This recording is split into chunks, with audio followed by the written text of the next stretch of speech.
I'm gonna do what I can. I'm gonna do what I can. This don't have nothing to do with my message, but I was on the road for 15 days. This is my 9th time preaching in 15 days. And thank you. I didn't say that, thank you. But I just want you to know there was nowhere I went that my husband wasn't with me. And so, baby, I just want to honor you for holding me down, being my front, my back, my side, for praying, for covering, for loving on me. You make it look easy. You put your world on pause to step into my universe. And I thank you for giving me an environment to flourish. Truly, you make it easy to be a power couple. So I thank you, baby. Every genre, every era, every decade of life has with it a zeitgeist. This is a German word that means spirit of the times. When we look over at history, we'll see that there were different decades, and those decades each had a different zeitgeist. In the 60s, we saw the rise of the civil rights movement. That was a part of the zeitgeist of the time. The 20s were the jazz age. The 80s gave way to electronic music and hip hop. The 70s proves that when y'all say our music is nasty, that y'all must have forgot that the 70s was make love, not war. And y'all wasn't talking about agape love. I saw some of the footage, and some of you all were at Woodstock. I don't know if you were evangelizing, but they told me they saw you with flowers in your head. It wasn't a crown of thorns. I don't want to be in your business. Every decade has a zeitgeist. It's hard to say what this one will be. And of course, it takes time playing out to really understand in context, in the fullness of a perspective, what the zeitgeist is. But I cannot imagine a world where the zeitgeist of this time doesn't include a conversation around wellness. Now, more than ever, there has been an emphasis on the discussion of mental and emotional wellness in a way that is unprecedented for the preceding times. It's so interesting because initially I thought that maybe it was just a part of the zeitgeist of Black culture, like because Black people don't talk about mental health. We weren't talking about depression. We weren't talking about anxiety. But then I went and talked to my white friends, and my white friend says, girl, we weren't talking about it over here either. And Asian communities say that it's not something that's talked about heavily there either. And the Latinx community says, no habla aquí tampoco. Like, we're not talking about that here either. Y'all didn't know I had that Spanish. I pulled that out for you. Evidently, there are no communities that have talked about mental and emotional wellness in the way that we do now. As a result of this rising trend in talking about mental and emotional wellness, there is an age-old term that has now become more relevant. That word is triggered. If you see it on social media, or now you'll maybe hear someone saying, I can't do that, it triggers me, or I'm just triggered, I'm triggered.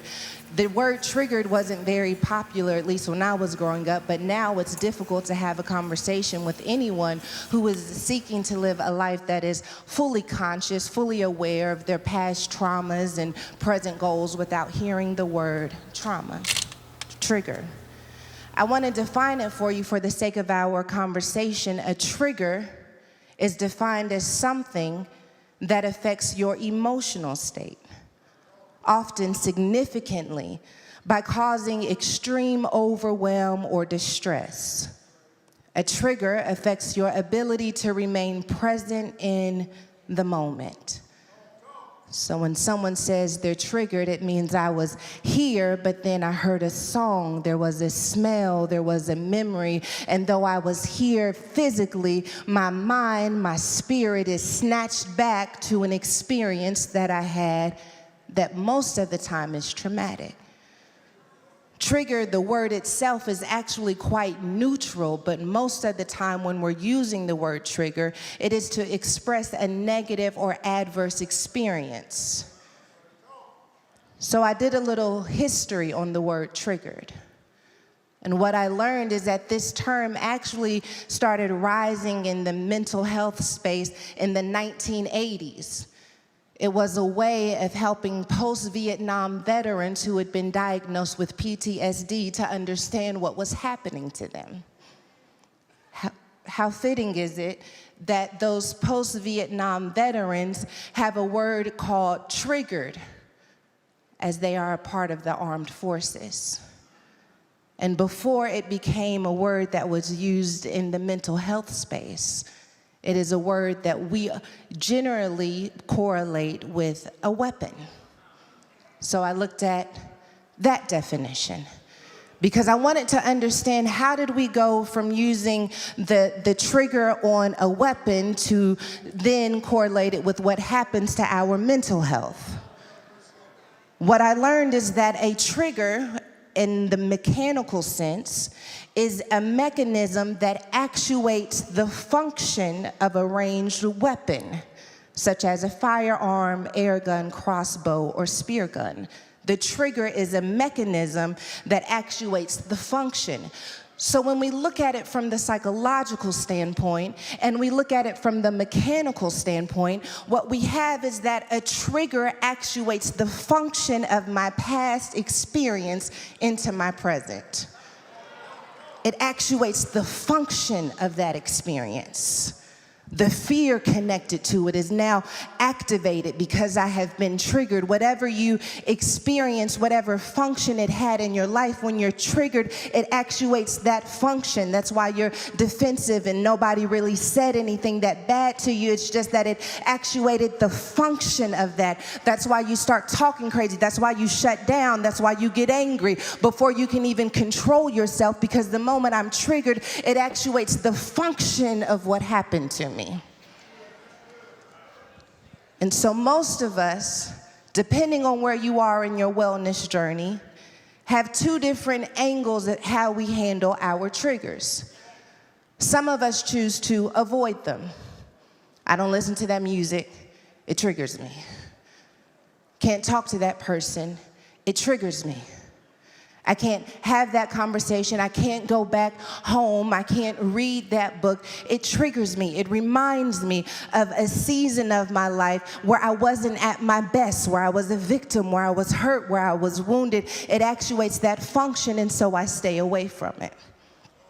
The only problem with this is that often when we avoid our triggers, we also avoid the healing connected to those moments. And so as uncomfortable as it is to stay in the resistance, to stay in the tension of being triggered, there is a beauty in doing that second option, and that is confronting your triggers. When we confront our triggers, we say to ourselves, I am not going back to that experience so that I can experience it again. I'm going back to that experience so that I can give it language, so that I can give it expression, so I can say now what I wasn't able to say then. I'm afraid, I'm hurt, I'm wounded, and so I could avoid the trigger, or I could dare to turn around and confront the trigger so that the trigger no longer dictates who I am anymore. It no longer dictates what's possible for me. It no longer dictates who I am in relationship with, or whether or not I have boundaries, because I am learning to confront my triggers. When you confront your triggers, you have the opportunity to not only just give it language, but you have the ability to say to that version of yourself what you weren't able to say then. Sometimes God allows us to be triggered, not because he wants to remind us of what we went through, but because you have a testimony now that you did not have then. And if you wouldn't mind being triggered, then you could go back to then and say, I got something to tell you about now that's going to make then easier to deal with. I wish I could say that the way I feel it in my spirit, but I just feel like somebody has something now that they needed back then. And you think because you have it now that you can't get it then. But I hear God saying if you allow yourself to be triggered, then you can go back and tell that season where you felt like the weapon was prospering that in fact it did not prosper. You can go back and tell that shame, I know you thought I would never make it to the other side, but I messed around and found out I actually am fearfully and wonderfully made. I know you didn't think that I would ever recover from that abuse. I know you thought that I would always be damaged to good, but while I am triggered, I want to go ahead and let you know that I actually did find wholeness. I want to let you know that I actually did experience the presence of God. I actually want to go ahead and let you know that I built the family. I want to go ahead and let you know that I broke the generational curse. I want to go ahead and let you know that what happened then didn't change what God has for me now.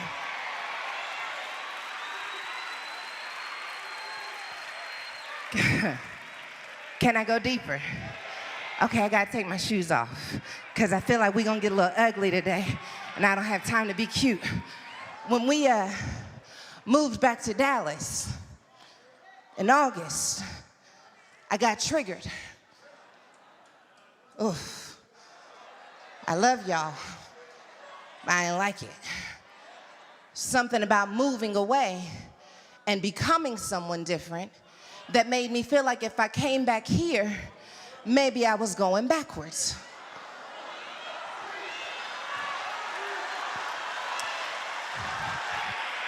And I'd come into church and I'd feel anxiety in my chest and I'd feel fear in my chest and I'd feel like people were staring at me and people were judging me. And I realized that what I was experiencing in this moment was not really true to what I was experiencing in this moment. I was being triggered from when I was 13 years old and pregnant. Oof.